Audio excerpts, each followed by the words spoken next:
Thank you and good morning everybody and welcome to Stamford Bridge. I'm delighted this morning to formally announce and welcome Jose Mourinho as the new manager and coach of Chelsea with immediate effect. There will be plenty of opportunities of questioning Jose over the next 30 minutes, but I think this was all about, this decision to bring Jose in was all about building on the foundations that are already exist within Chelsea and going to the next level of domestic and European football. And in Jose, we believe we've got the very best coach in Europe and someone who has got the qualifications and experience to achieve the ambitions of Chelsea Football Club. I think without any more, I would pass over to the floor and we would do questions and answers. Thank you. Can I ask the photographers now to sit back?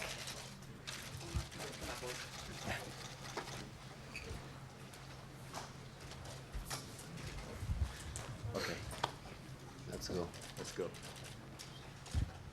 I think we have a roving mic, so if you can introduce yourself before you start with the question and obviously say who the question's for. You can start with Sky Sports here. Hi there, welcome to England. Do you have the mic? Sorry. The microphone? Thank you. Hello Jose, welcome to England. Why Chelsea, of all the places you could have gone? Why Chelsea? Chelsea because I'm reading a lot of things about it. How do you cope with the pressure? How do you cope with big players?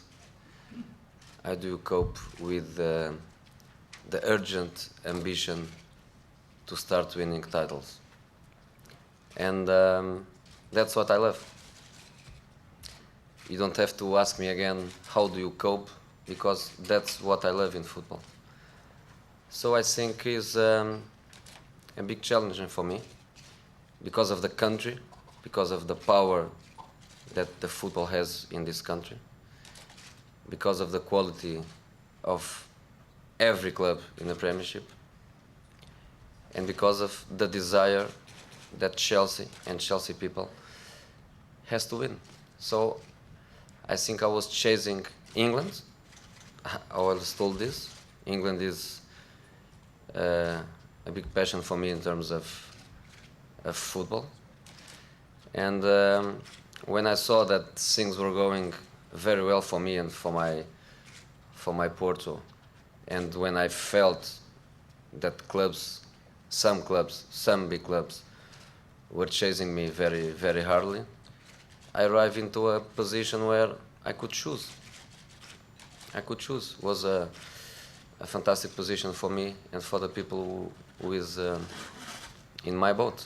So I think Chelsea was the perfect club, and I think many people wrote and thought that my decision was made many time ago. This is not true.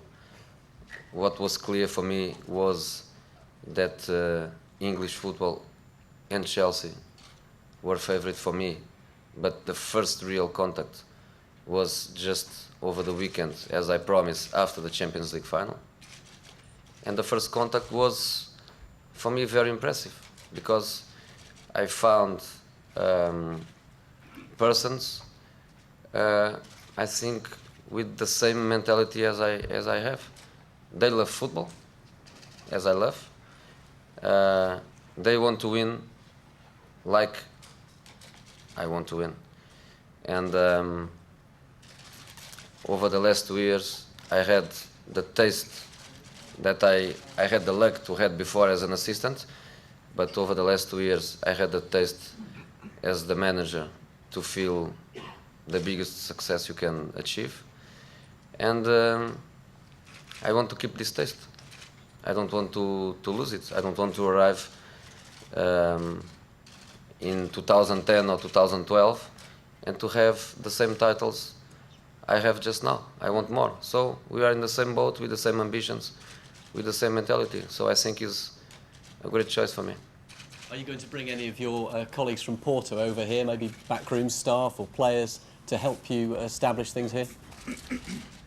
I think in relation to my staff, things are clear in relation to one thing. They grew up with me.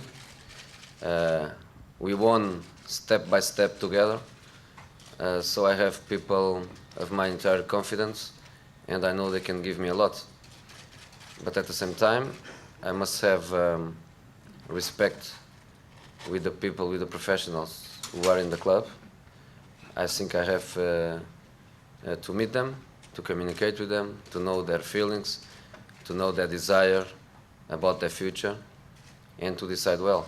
But I cannot say at the moment who and how many are coming with me, but for sure somebody will come to join me at Chelsea and to help me in my work. In relation to players, I would say that if all the names you wrote in the last few days are correct, we will have a 50-player squad, and I hate to work with big squads. I think with my methodology, I want short squads.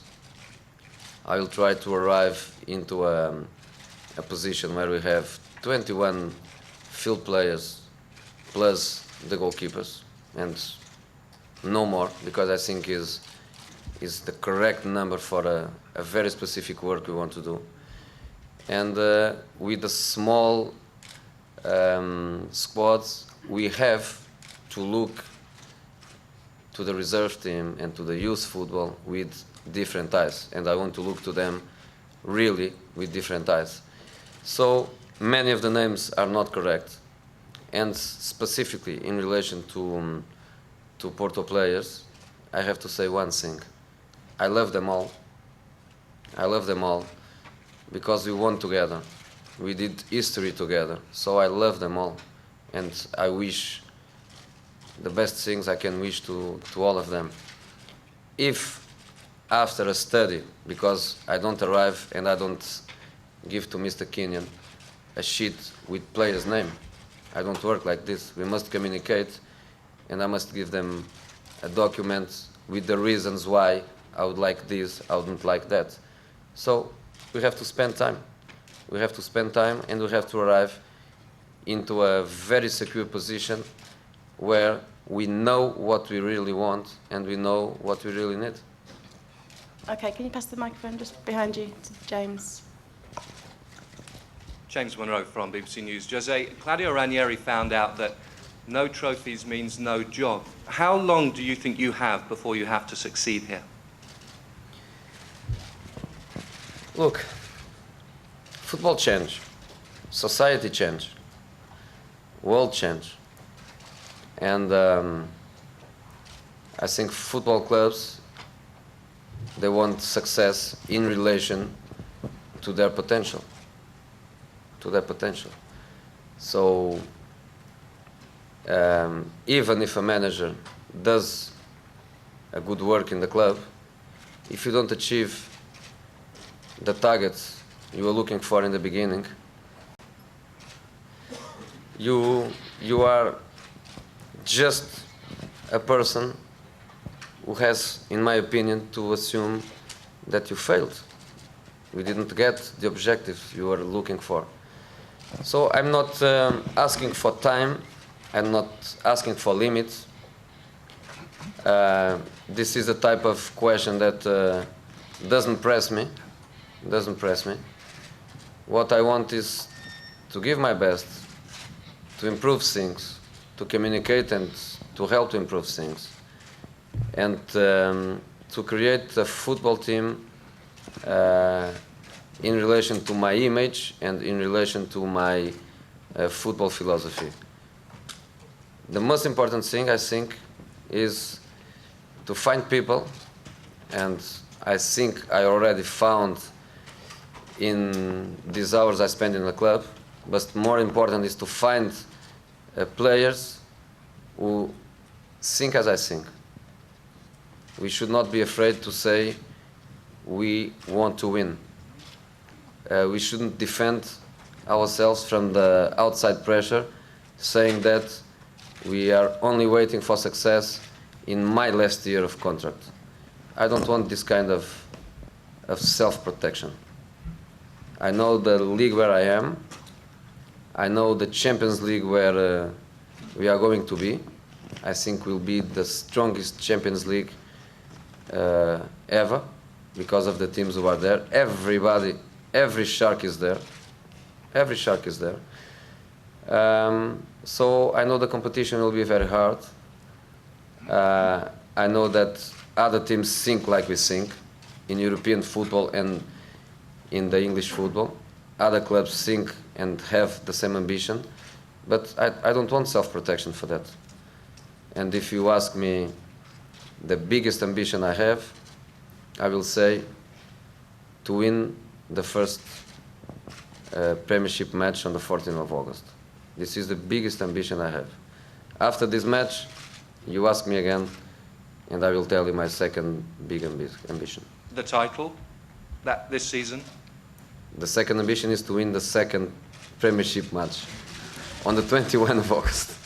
And we keep going like this. But I have to say this. We have top players. And I'm sorry, I'm a bit arrogant. We have a top manager. So we want top things for us. If I arrive into my dressing room and I face top players like we have, and I say to them, we are going to work, wait and see. We have to see if Arsenal can do the same, or if Arsenal will be a little bit weaker. We have to work. Don't say many words about motivations and desires. We have to defend ourselves. If I say this to them, I think they will face me and they will see this guy is a little bit disappointed from what you know from him over the last 2 years. So when I arrive and I will face them, I will put everything on the table and I will say them that we have to work with big things in our minds.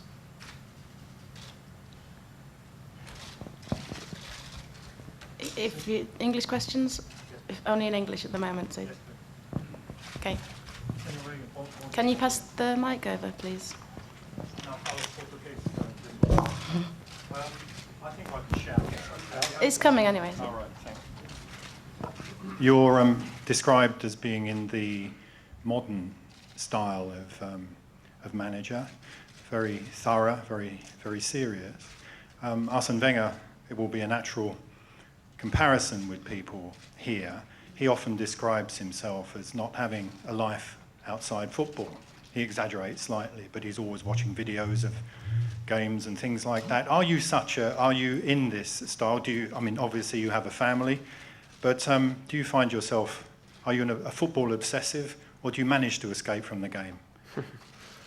No, I'm not a football obsessive. I think I love football since I remember as a person, and I understand the evolution of football, and I understand the needs of modern football.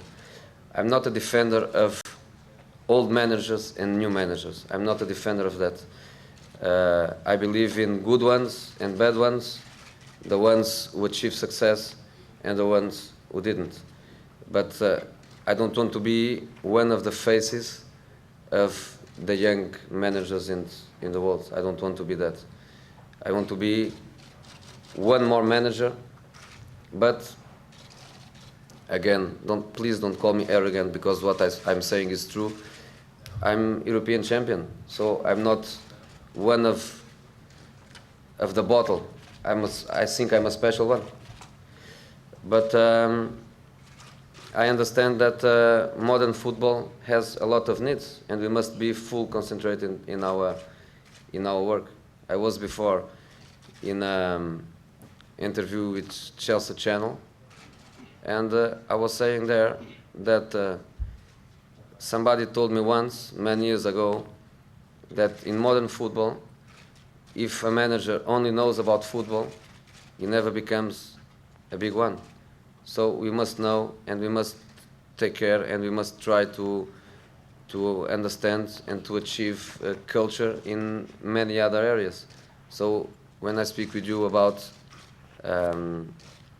different sciences and areas who can help a manager and a club and a team to be better, of course I'm worried with all of these things. So I have to be worried with the medicine, the medical stuff around a football team. I have to be worried about a statistical area. I must be worried about audio, visual work within the club. So I'm worried about different areas to make our work be better. And I think this is modern football. Okay. Do we have any more English questions? Yeah, Matt, come over the microphone. Muito obrigado. Jose, Claudio Ranieri suggested a couple of weeks ago that you might struggle in the Premiership because the Portuguese league was a lot easier. What do you make of that? Yes, I heard that. And I don't like very much to react, you know. I prefer to be and to think from my head and don't be reacting all the time against people's opinion. But what I suggest is that if one of you is Mr. Ranieri, a friend, or has his phone call or a contact with him, should explain him that a team to win the UEFA Cup or to win the Champions League Cup has to play with many teams from different countries. I didn't win the UEFA Cup and the Champions League playing against 20 Portuguese teams. In fact, I play and I beat players from his own country, Italy, and teams from your own country, and teams from the country he was working in. So I don't want to answer directly, but I would suggest one of you to contact with him and to say Porto to win the Champions League has to beat Partizan Belgrade, Real Madrid, Marseille, Olympique Lyon, Manchester United, Deportivo La Coruña and Monaco. And to win the UEFA Cup, I don't remember because it was 2 years ago, but was the same kind of story. Okay, do we have any more questions before we go to the separate sessions where you can obviously carry on with your TV questions? We can do yours later in the room. No? Can we just one more question just one to Peter Kenyon, actually, if it's possible. Sure. Peter, what is the situation with Claudio's contract? Can you just try and clear that up for us now? The situation is quite simple. We will honour Claudio's contract in full. There's been discussions taking place with his representatives over the last 48 hours, and there is, no question that we'll treat it in any other manner. Those discussions have been taking place, and unfortunately at this stage, are not come to any conclusion. And just one final question, if it's possible. Jose, are there any particular Chelsea players who have really caught your eye, who have impressed you, what you've seen so far? Yes, I have to say yes, but at the same time I have to say that I'm a great defender of the team spirit and the teamwork. And the first thing I have to promise to my new players is that I will look at them exactly with the same eyes. I don't want to have special relations with one of them, and in fact I hate to speak about them individually.